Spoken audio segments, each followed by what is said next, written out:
Jóvenes, buenos días. En esta oportunidad, pues vamos a conversar sobre la antonimia, ¿sí? Uno de los elementos, uno de los tipos, de los estudios, el estudio de la palabra, que nos define, pues, unas situaciones contrarias, ¿no? Entonces, pues, a continuación te presento esto para que lo puedas ir repasando. Muy bien, podemos entender como conceptos previos, de la antonimia podemos partir desde nuestra vida diaria, o sea, desde lo que nosotros podamos vivir constantemente, nuestra vida común y corriente, pasando por un tema de repente cultural, pasando por un tema social, un tema político, un tema económico, un tema científico, siempre vamos a encontrar los antónimos, siempre. ¿Y por qué? ¿Por qué decimos que siempre vamos a encontrar los antónimos? Porque los antónimos expresan una situación contraria, una situación de oposición.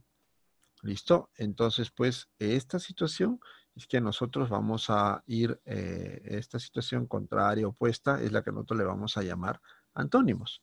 ¿Listo? Te pongo un ejemplo desde lo científico, por ejemplo. Un imán se dice que tiene un polo positivo y un negativo. O sea, ahí nomás tú te das cuenta de que la, de que las palabras, tanto positivo y negativo, son antónimos, pues. ¿Listo?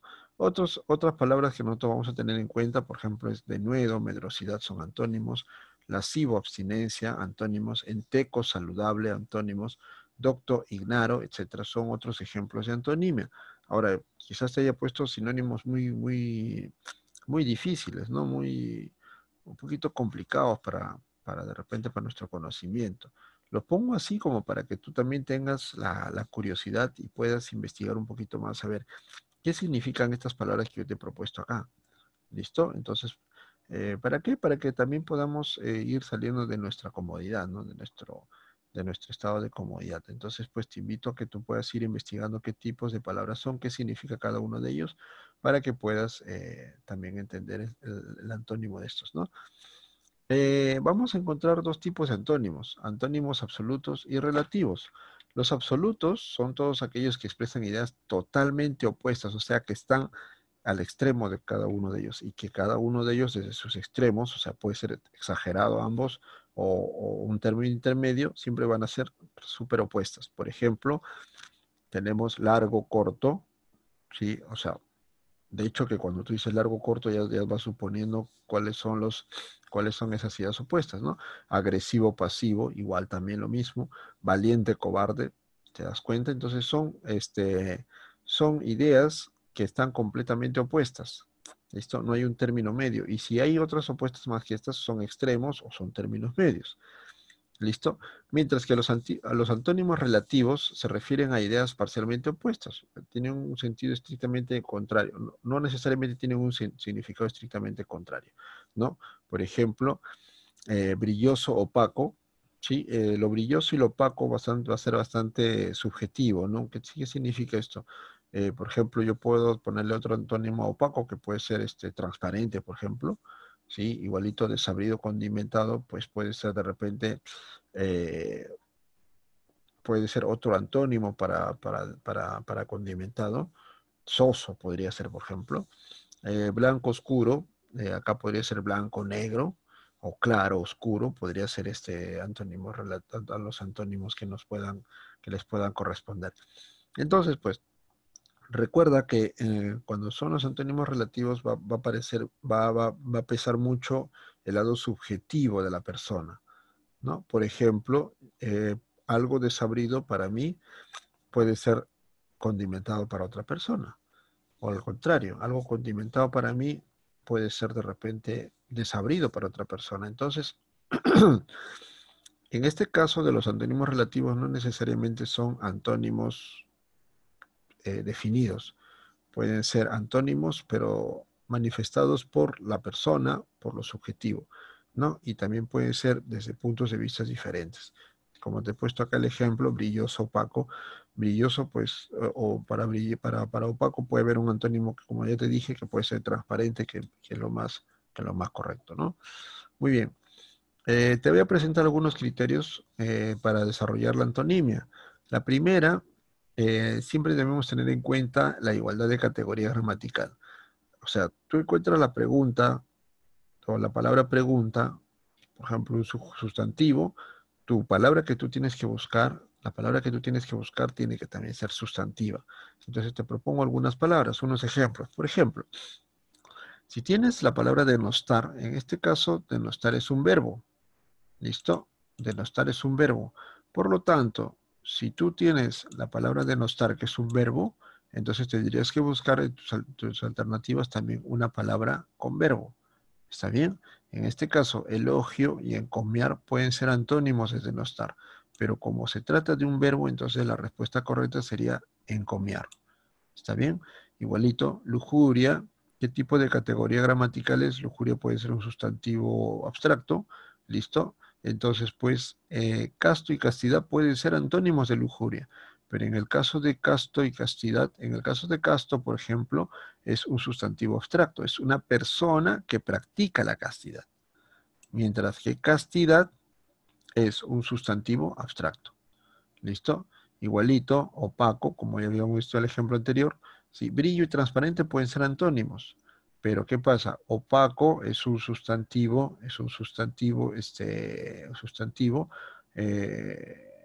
concreto, mientras que en este caso, transparente, perdón, opaco era un adjetivo, entonces tendremos que buscar una palabra adjetiva también que es transparente. ¿Listo? En el caso de brillo, pues al brillo también podría ser un adjetivo, pero en este caso también se podría considerar como un verbo. ¿Sí? Brillar, ¿no? Brillo, brillar. Entonces, pues, en este caso, transparente y opaco son adjetivos, ¿no? Entonces, para que nosotros podamos tener en cuenta esta situación, sí que lo que pesa acá son las categorías, igualdad de categorías gramaticales. Muy bien. El segundo criterio es considerar la especificidad, perdón, considerar la generalidad del término pregunta. ¿Qué significa esto?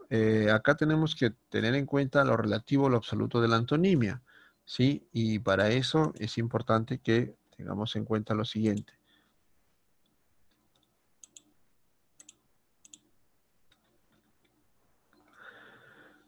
Te propongo unos ejemplos, ¿sí? Por ejemplo, lacónico, locuaz, extenso. El antónimo para locuaz, perdón, el antónimo para lacónico puede ser ambos, locuaz, extenso. Pero ¿qué pasa acá? Si yo te pongo extenso, ya, va a ser un antónimo relativo de lacónico, porque lacónico puede ser algo breve, algo pequeño, algo también puede significar eso. Entonces, al poner el antónimo es locuaz. Perdón, el antónimo de lacónico sería extenso, porque te está demostrando una amplitud de un terreno, una amplitud de una habitación, algo grande. Pero si yo le pongo locuaz, estoy definiendo claramente que estamos refiriéndonos a una persona triste, una persona acongojada, una persona aburrida, una persona sin ganas, ¿sí? Una persona que quizás deprimida. Entonces, pues, el más correcto o el antónimo absoluto en este caso sería locuaz. Igualito con lenidad, igualito con lenidad, ¿sí? En este caso sería severidad. El antónimo de lenidad, ambos son antónimos, dureza y severidad, pero también tenemos que tener en cuenta lo absoluto en este caso. Igualito, izar, izar es levantar o subir una bandera en un asta, ¿no? Podemos decir bajar también, el antónimo de izar, bajar también puede ser, pero ten en cuenta que bajar también podría ser que tú tengas una bandera doblada, bajas por una escalera, estás bajando una bandera doblada. Entonces es una forma, o bajar también unas escaleras. ¿Listo? Entonces lo más correcto para izar sería arriar. ¿Está bien? Entonces son antónimos absolutos lo que tenemos que buscar acá en estos ejercicios que se nos proponen. ¿Sí? En el tercer criterio vamos a encontrar comparar la oposición de semas. ¿Qué significa semas? Significados, ¿no? Significados de los conceptos o ideas. Por ejemplo, en el primer ejemplo te puedo proponer lo siguiente. Tengo hastío, que es la repugnancia a la comida. ¿Listo? Apetencia y agrado, ambos pueden ser pues antónimos de hastío. Apetencia es el apetito, mientras que el agrado es la complacencia o gusto. Ahora, atención acá. El agrado puede ser complacencia o gusto de cualquier cosa. Me agrada una ropa, me agrada una persona, me agrada la comida, me agrada no sé, es una manera general.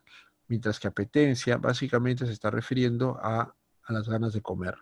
¿Está bien? Entonces, como estamos buscando una palabra contraria a hastío, que también está relacionada a la comida, en este caso la respuesta sería apetencia. ¿Listo? Muy bien. El siguiente ejemplo es austral. Austral, un término definido o relativo al sur, o sea, al sur. ¿Listo? El norte y boreal, ambos están relacionados al norte, o sea, esa oposición de austral. Pero ¿qué pasa? El norte es un nombre concreto de oposición al sur, mientras que boreal es un término que está relativo, que se utiliza para manifestar un relativo al norte. ¿Está bien? Entonces, lo que estamos buscando nosotros es la, la palabra que tenga que ver también con lo relativo. Relativo al sur, austral, entonces por lo tanto relativo al norte es la palabra correcta. Muy bien, continuamos entonces con el último criterio, que sería la mayor oposición determina la mejor antonimia. ¿Qué significa esto también? Tiene que ver mucho con el absoluto de la antonimia. ¿Listo? Por ejemplo, acá, pequeño, ya es la palabra, estoy buscando acá cuál es el antónimo. Los dos pueden ser antónimos, pero fíjate bien que pequeño es antónimo de grande. ¿Por qué? Porque enorme ya es un exceso ya de pequeño. De enorme podría ser el antónimo correcto, podría ser ínfimo, ¿sí? Puede ser diminuto quizás también. ¿Listo? O sea, algo más extremo que pequeño, ¿no? Listo. Llanto, risa, carcajada. En este caso, pues la carcajada es una risa exagerada, ¿no? El llanto acá es una situación normal, entonces la risa podría ser también una situación normal, o sea, una situación, un antónimo no tan extrema, sino simplemente un antónimo de llanto.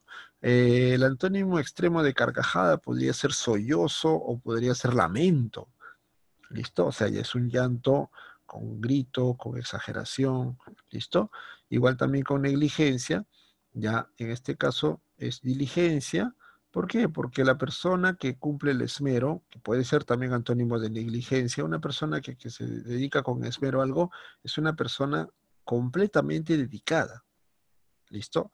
La diligencia es cumplir algo, pero simplemente cumplir bajo las normas que se te proponen. ¿Listo? Mientras que el que comete una situación con esmero es la persona dedicada 100% a lo que está haciendo. Así no se lo pidan, él lo hace. ¿Listo? Entonces es la diferencia entre diligencia y esmero. Entonces, para esmero podría ser de repente un antónimo mucho más exagerado que negligencia. De repente, no sé, desorganización o apatía, por ejemplo. ¿Listo? O sea, son antónimos que de repente puedan encontrarse en esta oportunidad. ¿Listo? Entonces, pues, con estos criterios propuestos en esta oportunidad, sí, me despido y te propongo, pues, que tú puedas también ir aprendiendo, puedas ir también, puedas ir teniendo en cuenta algunas situaciones de antónimos en nuestra vida diaria. Muy bien, te dejo, nos vemos, pues, chao.